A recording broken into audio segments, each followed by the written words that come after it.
నమస్కారం V3 news కు స్వాగతం. లక్ష్యం సమాజహితం. ముందుగా ముఖ్యం. కర్ణాటక ఉప ఎన్నికల్లో ఫలించిన బీజేపీ వ్యూహాలు. కర్ణాటక సీఎం యడ్యూరప్ప ఇంటికి క్యూ కట్టిన బీజేపీ నేతలు.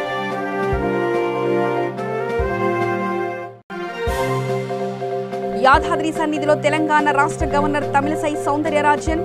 ఆలయ మర్యాదలతో గవర్నర్ని ఆహ్వానించిన ఆలయ అధికారులు. మేడ్చల్ జిల్లా షాపూర్నగర్లో ఘనంగా సోనియా గాంధీ జన్మదిన వేడుకలు. 6 సంవత్సరాలుగా పార్టీని నమ్ముకొని ఉన్న కార్యకర్తలకు మాజీ ఎమ్మెల్యే కూన శ్రీశైలం గౌడ్ ధన్యవాదాలు. డబ్బు కోసం కన్న తండ్రే బిడ్డను కిడ్నాప్. 5 లక్షల రూపాయల డబ్బులిస్తేనే బాలుని అప్పగిస్తామని భార్యతోనే డిమాండ్. ఇక వివరాల్లోకి వెళ్తే కర్ణాటక ఉప ఎన్నికల్లో బీజేపీ వ్యూహాలు ఫలించాయి.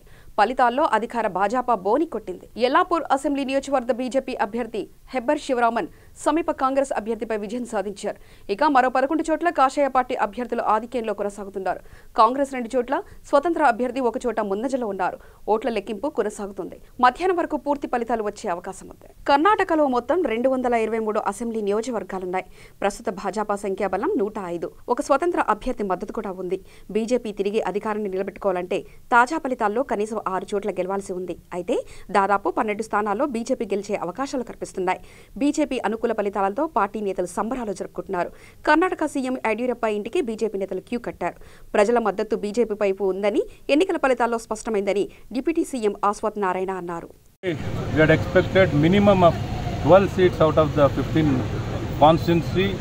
That was the minimum what we had expected, and probably 15 wouldn't have been surprises. So it will be based on the support of the ground support and the people. We are very confident that we are going to win because of the performance of our government, our party, our leader, Honorable Chief Minister. We were able to do well, and the reputation or the strength of our candidates who had contested the election, they made a big difference. And what went wrong in Hoskote because your candidate is trailing? Probably the present independent candidate took the advantage of the vacuum when the present our candidate was not there. That space was taken up. The advantage was taken up from in-house. Strategically, if you look at, he took over the entire infrastructure and the network of the party, and that was the only edge he had. But did his father work in favor of him? That will be reflecting in a short while who has done what, who has done and who has supported, which role they have played. This will come now since the election is over.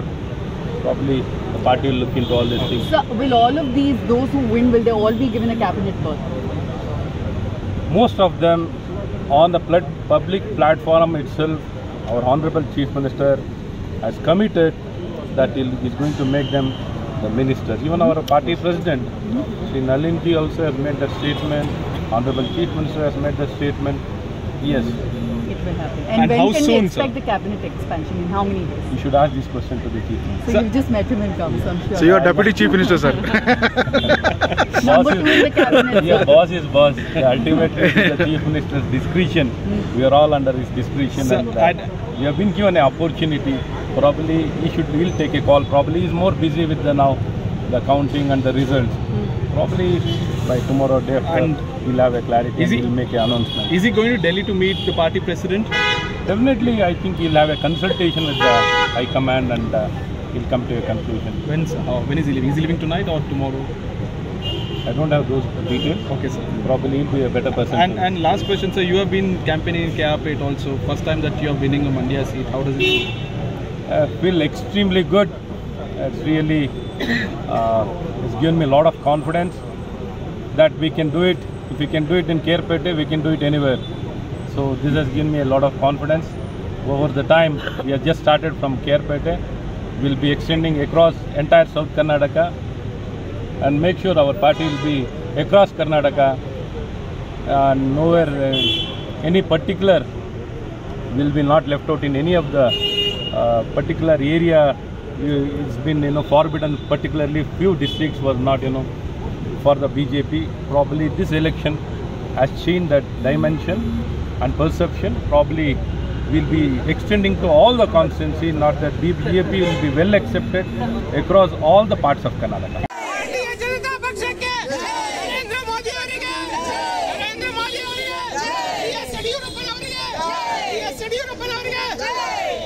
Initial stage we are telling we are winning more than 12 seats. What BJP told 12 seats, now it is appear. What Congress told 12 seats, it is coming 2 seats. I think JDS in Karnataka, there is no more JDS in Karnataka. There is no politics in Karnataka. So this is the verdict of Karnataka people. They given a verdict to rule the government. Yediyurappa led government will continue another period of. How will you accommodate these 12? Will all the 12 be cabinet ministers or some board chairman, corporation chairman, or 12 straight cabinet ministers? That is depending on the party and party Adhyaksha Nalin Kumar Katil and our leader Yediyurappa ji. They will decide. What we given promise, early what we given promise, we will follow the promise. And your Hoskote candidate is trailing as of now. It seems like he might lose also. How do you see this? Did his father, Bachegowda, Chikbalapur MP, BJP, did he work against the party? Yes, 100%, no doubt at all. His work against the party. He campaigned his son. So, party will take action against the Bachegowda. Would you suspend him? So, party high command. He is a parliament member. That's why party high command. Mr. Yediyurappa and Katil also already spoke about this. Yadadri Lakshmi నరసింహస్వామిని దర్శించుకున్నారు తెలంగాణ రాష్ట్ర governor Tamilisai Soundararajan. Governor రాక సందర్భంగా మీడియాను కూడా అనుమతి లేదంటూ ఆలయ అధికారులు విలేకరులను ఆలయం బయట నుంచి పంపించేశారు. యాదాద్రి నరసింహస్వామిని దర్శించుకున్న గవర్నర్ను శాల్వా కప్పి తీర్థ ప్రసాదాలు అందజేశారు. Very good darshan. Myself and my husband, I got the blessing. I pray for the wellness of Telangana, development of Telangana. Okay. Thank you, ma'am.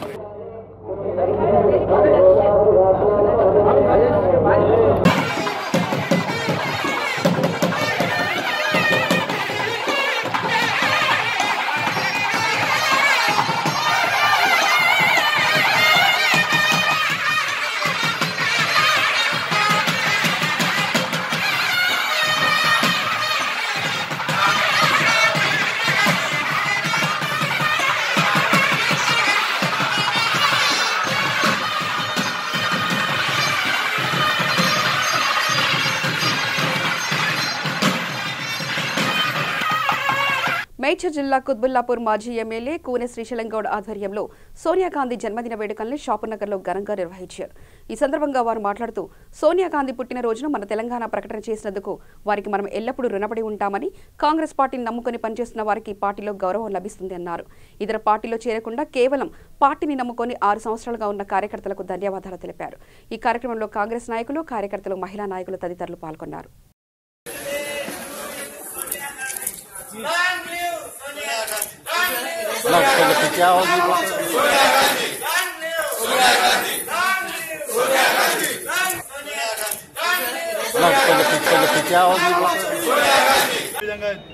Congress youth Congress NSA వారందరూ కూడా స్వాగతం, సుస్వాగతం.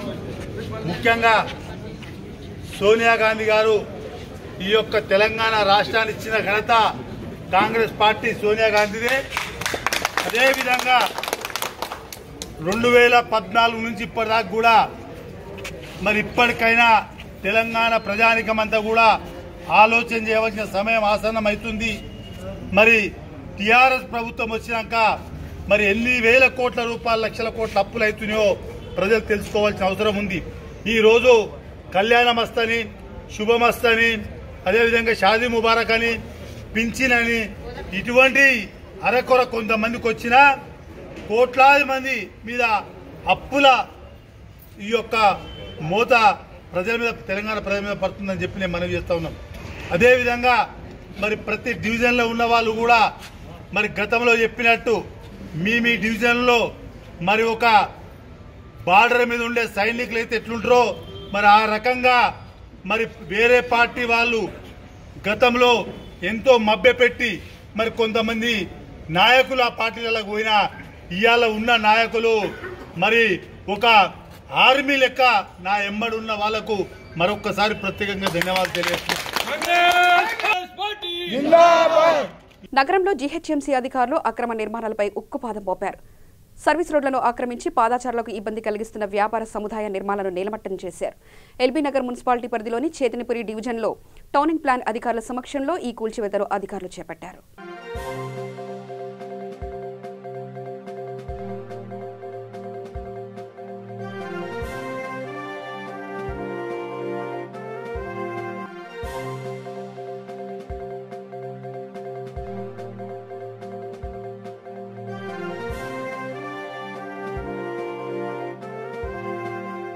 ఏఐసీసీ కాంగ్రెస్ అధ్యక్షురాలు సోనియా గాంధీ 73వ జయంతి సందర్భంగా సిద్దిపేట జిల్లా దుబ్బాక మండలంలోని పోతారెడ్డిపేట గ్రామంలో దుబ్బాక మండల కాంగ్రెస్ పార్టీ యోజన అధ్యక్షుడు ఏలూరి కమలాకర్ ఆధ్వర్యంలో జయంతి వేడుకలు ఘనంగా నిర్వహించారు. ఈ సందర్భంగా వారు మాట్లాడుతూ తెలంగాణ తెచ్చిన ఘనత సోనియా గాంధీకి మాత్రమే దక్కుతుందని ఆయన అన్నారు. ఈ కార్యక్రమంలో రైతు విభాగం అందే రాజిరెడ్డి, బీసీసీఎల్ విభాగం మండల అధ్యక్షుడు బండి మురళీగౌడ్, నవీన్, సిద్దిరాములు, పాతూరి కృష్ణారెడ్డి పాల్గొన్నారు.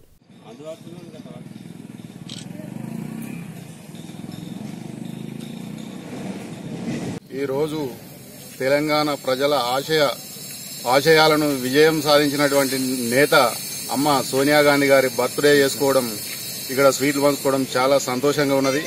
ఈరోజు ఆమె బర్త్డే అంటే చాలా మంది కూడా బర్త్డే చేసుకుంటూ తెలంగాణ ప్రజలందరూ కూడా ఒక ఆశయం వ్యక్తం చేసి సోనియా గాంధీకి బర్త్డే సంబరాలు జరుపుకోవడం కోసం చాలా మంది సంతోషం వ్యక్తం చేస్తున్నారు. అంతేకాకుండా తెలంగాణ ఇవ్వడంలో కానీ తెలంగాణను గతంలో పాలించడంలో కానీ ఎటువంటి అవకతవకలు చేయకుండా సమర్థమైన పాలన అందించినటువంటి నేత సోనియా గాంధీ గారు. ఇటువంటి నేతలు తెలంగాణనే కాదు దేశాన్ని కూడా సమర్థవంతమైన పాలనలో భాగం పంచుకున్నటువంటి నేత సోనియా గాంధీ గారు. అటువంటి నాయకురాలను ఈరోజు తెలంగాణ ఆశయం నెరవేర్చింది కాబట్టి మళ్లీ ఆమె ఆశయం కోసం కానీ తెలంగాణ అభివృద్ధి కోసం కానీ ఆమెను అధికారంలోకి తెలంగాణ ప్రజలు తెచ్చుకోవాల్సిన అవసరం చాలా ఉంది. కాబట్టి ఈరోజు ఈ సంబరాలు జరుపుకొని ఆమె ఆశయాలను నెరవేర్చాలని, ఇంకా ముందు ముందు ఉన్న ఆశయాలను నెరవేర్చడానికి తెలంగాణ ప్రజలు సంకల్పించాలని తెలియజేస్తున్నాం. అంతేకాకుండా ఎన్నో రోజుల నుంచి తెలంగాణ అభివృద్ధిలో వాళ్ళ కుటుంబం కానీ, ఇందిరాగాంధీ కానీ, రాజీవ్ గాంధీ కానీ ఈ రోజు భారతదేశంలో అభివృద్ధి అనేది జరుగుతుంది అంటే కేవలం ఇందిరాగాంధీ కుటుంబమే. ఈ రోజు సమర్థవంతమైన పాలన తెలంగాణ ప్రాంతానికి కానీ దేశంలో కానీ అందించాలంటే సోనియా గాంధీ ఆశయాలు చాలా అవసరమని తెలంగాణ ప్రజల 60 సంవత్సరాల పోరాట ఆకాంక్షలు తెలంగాణ ప్రదాత అమ్మ సోనియా గాంధీ గారి 73వ జన్మదిన సందర్భంగా కేక్ కట్ చేసి జరుపుకున్నాం. ఇలా గాంధీ కుటుంబము చరిత్ర గల కుటుంబం. వారి విలువైన ప్రాణత్యాగాలు, విలువైన ఆస్తులను కూడా దేశానికి అంకితం చేసిన కుటుంబం. ఇలా ఇందిరాగాంధీ కావచ్చు, రాజీవ్ గాంధీ కావచ్చు, దేశాని కోసం ప్రజాసేవలో వారి ప్రాణాలను అర్పించారు. అదేవిధంగా గత 30 సంవత్సరాల నుంచి కూడా వారి కుటుంబము పదవికి దూరం ఉంటుంది. ఇలా కొంతమంది ఎన్నికల ముందు తెలంగాణ అంశం ముంగట్ను మేము దళిత ముఖ్యమంత్రి చేస్తామన్నారు. ఒక టర్మ్ ముఖ్యమంత్రి పరిపాలన భాగంలో ఉప ముఖ్యమంత్రి దళితులకు, మళ్ళీ సెకండ్ టర్మ్లో ఉప ముఖ్యమంత్రి కూడా కనబడతలేదు. చౌకబారి మాటలు చెప్పి ప్రజలను మోసం చేసి వాళ్ళ అధికార స్వలంబన కోసము ప్రజలను నానా రకాల ఇబ్బంది పడుతూ వాళ్ళు కాలం గడుపుతున్న నాయకులకు ఇప్పటికైనా చౌకబారు మాటలు మాని చరిత్ర చింపేస్తే పోదు, చరిత్ర తెలుసుకొని మాట్లాడాలి గాంధీ కుటుంబం గురించి అని నేను కోరుకుంటున్నాను. దిశ తల్లిదండ్రులకు ఎన్హెచ్ఆర్సీ నుంచి మధ్యాహ్నం 4 గంటలకు హాజరు కావాలనే పిలుపు మేరకు శంషాబాద్లో దిశ ఇంటి వద్ద భారీగా పోలీసులు చేరుకున్నారు. దిశ తల్లిదండ్రులను తెలంగాణ స్టేట్ పోలీస్ అకాడమీకి పోలీసులు తీసుకెళ్లారు. దిశ దినకర్మ రోజున విచారణ పేరుతో కుటుంబాన్ని ఇబ్బంది పెడుతున్నారని కుటుంబ సభ్యులు ఆగ్రహం వ్యక్తపరుస్తున్నారు. బాధిత కుటుంబం తరపున నిజాలు చెప్పడానికి ఎన్హెచ్ఆర్సీ దగ్గరికి వెళ్లామని దిశ తల్లిదండ్రులు స్పష్టత ఇచ్చారు. పౌరప్రసంగా నేరుగా చెప్తున్నారు, ఇది హత్య చేయడం అనేది ఎన్కౌంటర్ అనేది హత్యగా భావిస్తున్నామని చెప్తున్నారు. మీరేం చెప్తారు?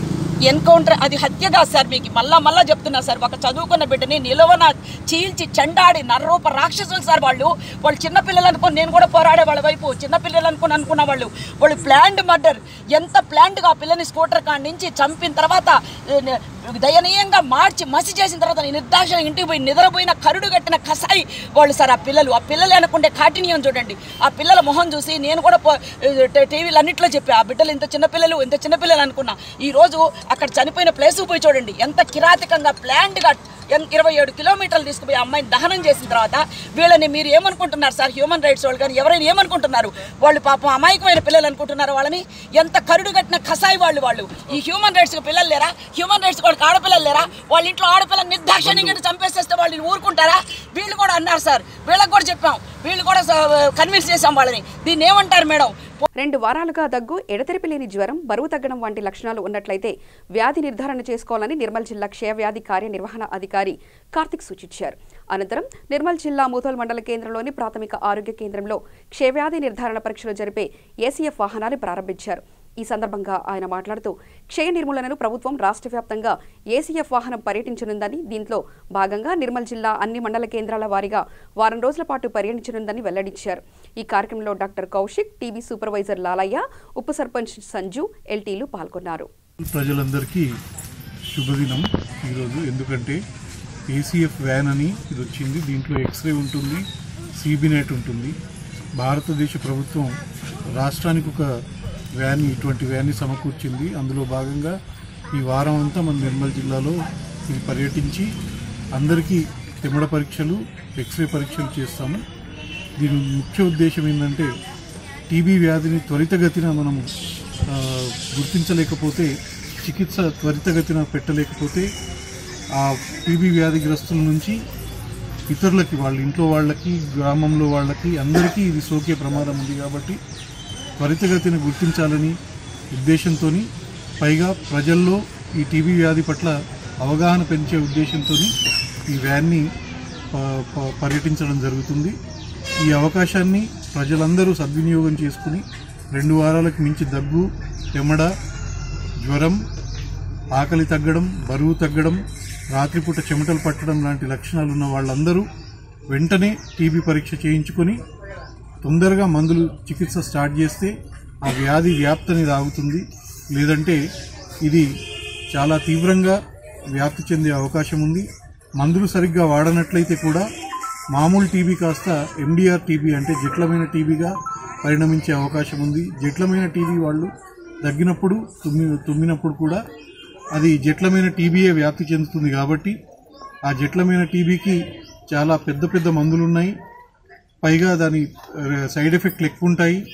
పైగా ట్రీట్మెంట్ అవుట్కమ్ అంటే ట్రీట్మెంట్ సక్సెస్ రేట్ కూడా చాలా తక్కువ ఉంటుంది. 20% మంది జటిలమైన టీబీ వచ్చిన వాళ్ళలో ఎన్ని మందులు వాడినా, ఎన్ని జాగ్రత్తలు తీసుకున్నా కానీ చనిపోయే అవకాశం ఉంది. కాబట్టి మామూలు టీబీ వచ్చినప్పుడే ఖచ్చితంగా 6 నెలల మందులు వాడి సరైన ఆహారం తిని టీబీని తగ్గించుకోవాలని ప్రజలందరికీ కోరుతున్నాను. యొక్క మొత్తం ఈ 3 మండలాల్లో ఈ ఏసీఎఫ్ వ్యాన్ పర్యటించడం జరుగుతుంది. నేను చుట్టుపక్కల తానూరు కానీ, లోకేశ్వరం కానీ, ముదోల్ మండల ప్రజలకు కోరేది ఒకటి, ఈ యొక్క వ్యాన్లో ఉన్న అవకాశాన్ని సద్వినియోగం పరుచుకొని టీబీ వ్యాధిగ్రస్తులందరూ త్వరగా చికిత్స నిర్ధారణ చేసుకొని అలాగే మందులు వాడి సంపూర్ణ టీబీ విముక్తి భారత్ దిశగా కృషి చేయాలని అందరికీ విన్నవించుకుంటున్నాను. Thank you. డబ్బు కోసం కన్న తండ్రే బిడ్డను కిడ్నాప్ చేసిన సంఘటన గుంటూరు జిల్లాలో చోటు చేసుకుంది. తాడేపల్లిలోని అమర్రెడ్డి కాలనీలో పార్థసారథి అనే 6 సంవత్సరాల బాలుడు కిడ్నాప్ కు గురయ్యాడు. 5 లక్షల రూపాయలు డబ్బులిస్తే బాలుని అప్పగిస్తామని డిమాండ్ చేసినట్లు ఫిర్యాదులో తల్లి పేర్కొంది. అంతేకాకుండా శ్యాముల్ అనే వ్యక్తితో పాటు తండ్రి శ్రీనివాసరావు కలిసి డబ్బు కోసం పథకం ప్రకారం కిడ్నాప్ చేసినట్లు ఆ తల్లి తెలిపింది. ఈ మేరకు కేసు నమోదు చేసుకున్న పోలీసులు బాలుడి తండ్రి, నిందితుడు సోదరుడు అబ్రహాంను అదుపులో తీసుకున్నారు. తర్వాత బాలుని సురక్షితంగా తల్లికి అప్పగించారు. ఎలా వస్తున్నారమ్మా, ఆటోనా బైకా? వెంకటరత్నం, శ్రీనివాస్ అని ఇద్దరు ఇక్కడ ఉన్నారండి. వాళ్ళకి 2 పిల్లలు. పెద్ద అబ్బాయి పార్థసారథి 6th క్లాస్ చదువుతున్నాడు క్రిస్టియన్స్ పేట స్కూల్లో. అయితే వాళ్ళ ఈ శ్రీనివాస్ సూపర్వైజర్గా అబ్రహం అనే వ్యక్తి దగ్గర పనిచేస్తూ ఉంటాడు. అయితే ఈ మధ్య అబ్రహం ఫైనాన్షియల్గా లాస్లోకి వెళ్ళిపోయాడు బాగా. తన దగ్గర పనిచేస్తున్న శ్రీనివాస్ కొంచెం ఫైనాన్షియల్గా మంచిగా ఉండడం అది గమనించి ఎలా అయినా ఫైనాన్షియల్గా కొంచెం ఇబ్బందుల్లో ఉన్నా నేను బయటపడాలని వాళ్ళ తమ్ముడితో కలిపి ఒక ప్లాన్ చేశాడు. వాళ్ళ తమ్ముడు షామ్యూల్, ఈ అబ్రహం షామ్యూల్ ఇద్దరు ఓన్ బ్రదర్స్. అబ్రహము ఈ మేస్త్రిగా పనిచేస్తూ ఉంటాడు. మొన్నటి వరకు షామ్యూల్ కూడా మేస్త్రిగా పనిచేసేవాడు. ఈ మధ్య వాడికి ఏదో కాల్ ఫ్రాక్చర్ అయింది, కాల్లో ఆపరేషన్ అయిందని చెప్పి ఆ పని చేయలేక ఆటో డ్రైవర్గా చేస్తున్నాడు.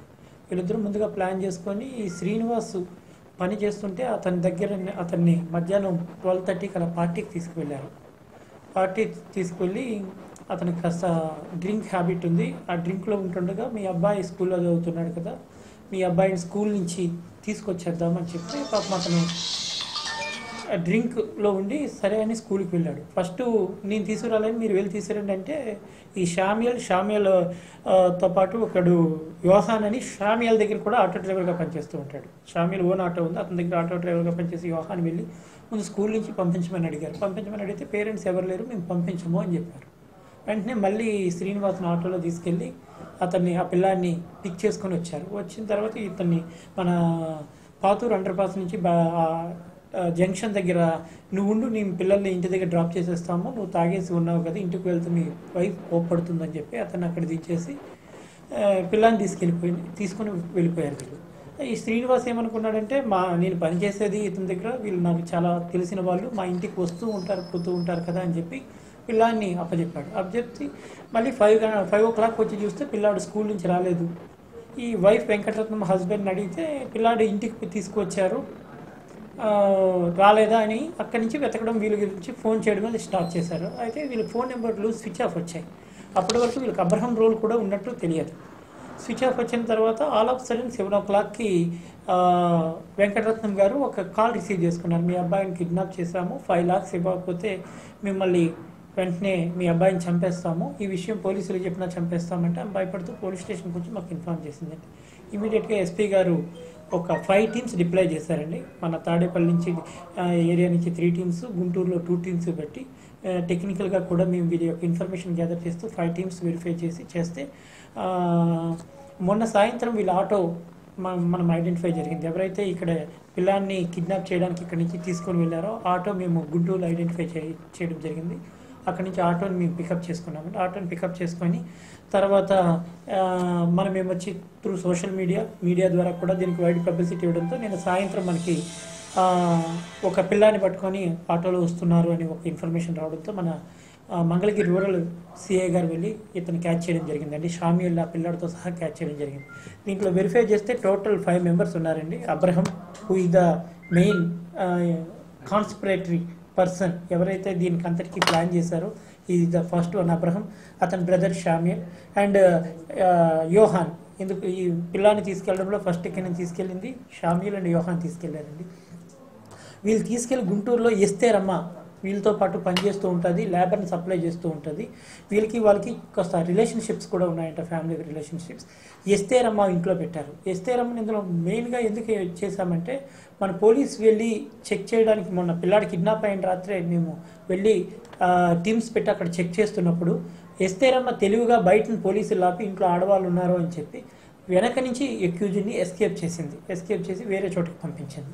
కాబట్టి ఎస్తేరమ్మని వాళ్ళ డాటర్ చంద్రమ్మ వీళ్ళిద్దరూ కూడా ఈ వీళ్ళు కిడ్నాప్ చేసి వెళ్ళి పిల్లాన్ని తీసుకెళ్ళిన తర్వాత షెల్టర్ ఇచ్చి మనకు దొరకకుండా 2-3 రోజులు తెప్పించారు. వీళ్ళు 5గురిని ఫిక్సప్ చేయడం జరిగిందండి. ఫిక్సప్ చేసి వీళ్ళ మీద కన్సర్న్ సెక్షన్స్ కింద కేసు రిజిస్టర్ చేస్తున్నామండి. దీని వెనకాల ఉన్న మోటివ్ చూస్తే ఈ ఫైనాన్షియల్ ప్రాబ్లమ్స్. అబ్రహం వచ్చి రీసెంట్లీ బాగా ఫైనాన్షియల్గా చిదిగిపోయాడు. అట్ ద సేమ్ టైం ఇతని దగ్గర పనిచేస్తున్న శ్రీనివాస్ కొత్తగా ఇచ్చిన ఇల్లు కూడా కట్టుకున్నాడంట. దాంతో వీళ్ళ దగ్గర బాగా ప్రాపర్టీ రిసోర్సెస్ ఉన్నాయి. వాళ్ళ పిల్లాన్ని కిడ్నాప్ చేస్తే మనకు కొంచెం ఫైనాన్షియల్ ఈ ఇబ్బందులన్నీ తొలుగుతాయని మోటివ్తో బాలుని కిడ్నాప్ చేయడం జరిగిందండి. బాలుని కూడా సురక్షితంగా సేవ్ చేసి వారి పేరెంట్స్కి అప్పచెప్పడం జరిగిందండి. దేశంలో సంచలనం సృష్టించిన దిశ ఘటనతో మహిళల భద్రత కోసం సంస్కరణలు చేపట్టాల్సిన అవసరం ఉందని మహిళా కమిషనర్ చైర్పర్సన్ పద్మ అన్నారు. పశ్చిమ గోదావరి జిల్లాలో మీడియాతో మాట్లాడుతూ సీఎం జగన్ అసెంబ్లీ సమావేశంలో మహిళా భద్రతకు సంబంధించిన కఠిన చట్టాలు తీసుకొచ్చేలా కృషి చేస్తారని తెలిపారు. నేర విచారణ కూడా వేగంగా జరిగి శిక్ష పడే విధంగా చేయాల్సిన అవసరం ఉందని అన్నారు. నిర్భయ విషయంలో నిందితులకు నేటికి శిక్ష అమలు కాకపోవడంతో ప్రజల్లో అసహనం వ్యక్తమవుతుందని అన్నారు. చట్టాల అమల్లో లోపాలు నిందితులకు అవకాశంగా మారుతుందని అన్నారు. కఠినంగా చట్టాలను అమలు చేసినప్పుడే మహిళలపై దాడులు తగ్గుతాయని ఆమె అన్నారు. దిశ ఘటన తర్వాత మహిళల భద్రత రక్షణకు సంబంధించినటువంటి అనేక మార్పులు రావాల్సినటువంటి అవసరం ఉంది అని ఈరోజు ప్రభుత్వం గుర్తిస్తోంది.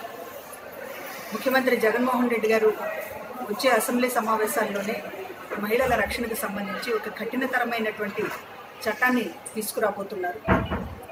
మహిళలకు సంబంధించినటువంటి నేరాల విచారణ చాలా స్పీడ్గా జరగాలి, శిక్షలు కూడా ఒక టైం బౌండ్ ఉండాలి అనేటటువంటి దాంతో చట్టం తీసుకొచ్చేటటువంటి ప్రయత్నం చేస్తున్నారు. దేశవ్యాప్తంగా కూడా అందరూ కోరుకుంటున్నారు మహిళలకు సంబంధించినటువంటి నేరాలకు సంబంధించినటువంటి చట్టాలు చాలా మార్పు చెందాల్సినటువంటి అవసరం ఉంది. ఇవాళ నిర్భయ లాంటి దేశవ్యాప్తంగా సంచలనం కలిగించినటువంటి కేసుల్లో కూడా 7 సంవత్సరాలైనా 8 సంవత్సరాలైనా శిక్ష అనేటటువంటి అమలు కాకపోవడం అనేటటువంటిది ఈరోజు అనేక ప్రశ్నలు లేవనెత్తుతుంది. మన చట్టాల వ్యవస్థలో, న్యాయ వ్యవస్థలో, అదేవిధంగా విచారణ దిశలో జరుగుతున్నటువంటి లోపాలు కానివ్వండి, ఆలస్యం కానివ్వండి. తిరుమల శ్రీవారిని దర్శించుకుని మొక్కులు చెల్లించుకున్న ఏపీ సీఎస్ నీలం సహాని ప్రభుత్వ ప్రధాన కార్యదర్శిగా బాధ్యతలు స్వీకరించాక మొదటిసారిగా తిరుమలకు విచ్చేశారు నీలం సహాని. ఈమెకు ఆలయ అధికారులు మహాద్వారం వద్ద ఘనంగా స్వాగతం పలికి దర్శన ఏర్పాట్లను చేశారు.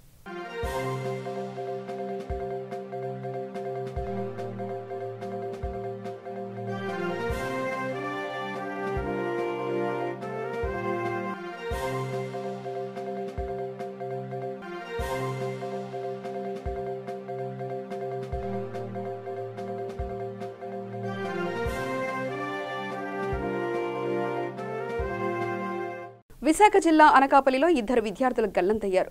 నాగేష్, తరుణ్ అనే విద్యార్థులు ఏలేరు కాలువ వద్దకు వెళ్లారు. నీళ్ల కోసం ఏలేరు కాలువలో దిగే ప్రయత్నంలో భాగంగా ప్రమాదవశాత్తు 2 విద్యార్థులు కాలువలో గల్లంతయ్యారు. దీంతో స్థానికులు తరుణ్ని రక్షించారు. నీటి ప్రవాహం ఎక్కువగా ఉండడంతో నాగేష్ నీటిలో మునిగిపోవడంతో కుటుంబ సభ్యులు కన్నీరు మున్నీరుగా విలపిస్తున్నారు. పోలీసులు సంఘటనా స్థలానికి చేరుకుని బాలుడి కోసం గాలింపు చర్యలు చేపట్టారు. వాడు వస్తుండే ఇదేంటి స్కూల్ కానీ వస్తుంటే వాడు బయటకు వచ్చి సైకిల్ మీద ఇక్కడ బాత్రూమ్ కానీ తీసుకొచ్చాడన్న. తీసుకొస్తే వాడు బాత్రూమ్కి వెళ్ళాడు. బాటిల్తో వాటర్ పట్టుకుందామని దిగుతుండగా జారిపోయాడన్న. జారిపోతుండగా ఏమొచ్చి నేను వాడిని కాపాడుదామని చెప్పేసి నేను జారిపోయాను. అందులో నీకు ఈత వచ్చా? నాకు ఈత రాదన్న. వాడిని లాగుదామని నేను వెళ్తుండగా నేను జారిపోయాను గడ్డి పట్టుకుని. జారిపోతుండగా ఏమొచ్చి ఇంకొక అన్నయ్య అని పిలిస్తే ఒక అన్నయ్య వచ్చి నన్ను కాపాడాను. వార్తలు ముగించే ముందు ప్రధానాంశాలు మరోసారి చూద్దాం. కర్ణాటక ఉప ఎన్నికల్లో ఫలించిన బీజేపీ వ్యూహాలు. కర్ణాటక సీఎం యడ్యూరప్ప ఇంటికి క్యూ కట్టిన బీజేపీ నేతలు.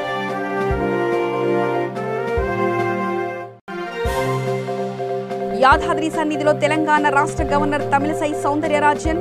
ఆలయ మర్యాదలతో గవర్నర్ని ఆహ్వానించిన ఆలయ అధికారులు. మేడ్చల్ జిల్లా షాపూర్నగర్లో ఘనంగా సోనియా గాంధీ జన్మదిన వేడుకలు. 6 సంవత్సరాలుగా పార్టీని నమ్ముకొని ఉన్న కార్యకర్తలకు మాజీ ఎమ్మెల్యే కూన శ్రీశైలం గౌడ్ ధన్యవాదాలు. డబ్బు కోసం కన్న తండ్రే బిడ్డను కిడ్నాప్. 5 లక్షల రూపాయల డబ్బులిస్తేనే బాలుని అప్పగిస్తామని భార్యతోనే డిమాండ్. సమగ్ర వార్తా ప్రపంచానికై చూస్తూనే ఉండండి V3 న్యూస్. లక్ష్యం సమాజ హితం.